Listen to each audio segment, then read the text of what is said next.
तो चलिए आज नवरात्रि के 5वें दिन की बात शुरू करते हैं। इस दिन माँ दुर्गा के स्कंदमाता स्वरूप की पूजा होती है। वो रूप जिसमें माँ अपने बेटे कार्तिकेय को गोद में लिए दिखती हैं। ये सिर्फ मातृत्व की नहीं, बल्कि शक्ति और शिक्षा की भी कहानी है। मुझे हमेशा लगता है माँ स्कंदमाता की कथा सुनते हुए कि हर माता के भीतर कहीं न कहीं वो शक्ति छुपी होती है। देखिए, जब देवताओं का संकट आया तो माँ पार्वती ने खुद को बदला, बेटे को हर वो हुनर सिखाया जो जरूरी था। ये सिखाता है कि मातृत्व वाकई दुनिया का सबसे बड़ा स्कूल है। बिल्कुल। और यही तो मेरे लिए नवरात्रि की सबसे बड़ी प्रेरणा है कि माँ खुद भी सीखती हैं, तप करती हैं, फिर अपने अनुभव से बच्चे को नई राह देती हैं। ये केवल पूजा की बात नहीं है, बल्कि एक आदर्श जीवन शैली भी दिखाता है। और 5वें दिन की खासियत यह भी है कि इस दिन माँ स्कंदमाता की पूजा करने से मन, बुद्धि और संतान तीनों की रक्षा होती है। ऐसा लोगों का विश्वास है। मैंने कई बार घरों में देखा है कि माएँ इस दिन अलग श्रद्धा से पूजा करती हैं, जैसे अपनी भावनाएं बच्चे के लिए आशीर्वाद में बदल रही हों।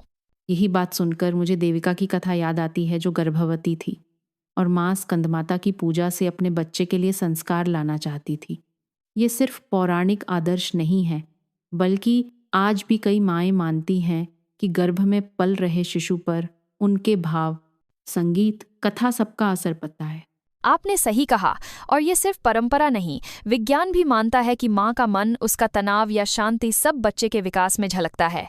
सोचिए, जब देविका हर सुबह स्कंदमाता का ध्यान, मंत्र जाप, शांत संगीत सुना रही थी तो वो सिर्फ पूजा नहीं, एक सकारात्मक माहौल बना रही थी।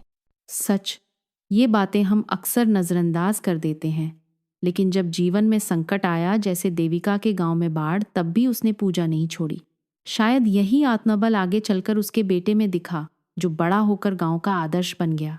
मुझे लगता है इस कथा का असली संदेश यही है कि माँ का विश्वास और उसकी रोज की साधना, चाहे कथा के रूप में हो या मन की शांति में, बच्चे के भविष्य में गहराई से असर डालती है। ये गर्भ संस्कार की असली ताकत है, माँ के भावों में छुपी शिक्षा। गौर कीजिए, नवरात्रि की ये कथा सिर्फ चमत्कारों या शक्ति प्रदर्शन की नहीं, बल्कि अपने मन को तैयार करने और शुरुआत की पवित्रता की है। जैसे कहा गया, जब मन परमात्मा को सौंपता है, रास्ते खुद बनते हैं। और यही तो सबसे सुंदर बात है। माँ स्कंदमाता का रूप हमें यही सिखाता है कि शक्ति और मातृत्व साथ साथ चल सकते हैं। गर्भ संस्कार की कहानी ये बताती है कि शुरुआत पवित्र होगी तो आगे का जीवन भी उज्जवल बनेगा।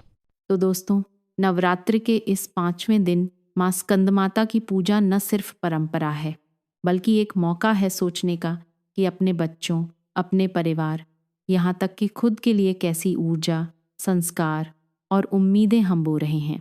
यही भाव हर घर में, हर दिल में जगे, यही मेरी प्रार्थना है। और आप सबको नवरात्रि की हार्दिक शुभकामनाएं।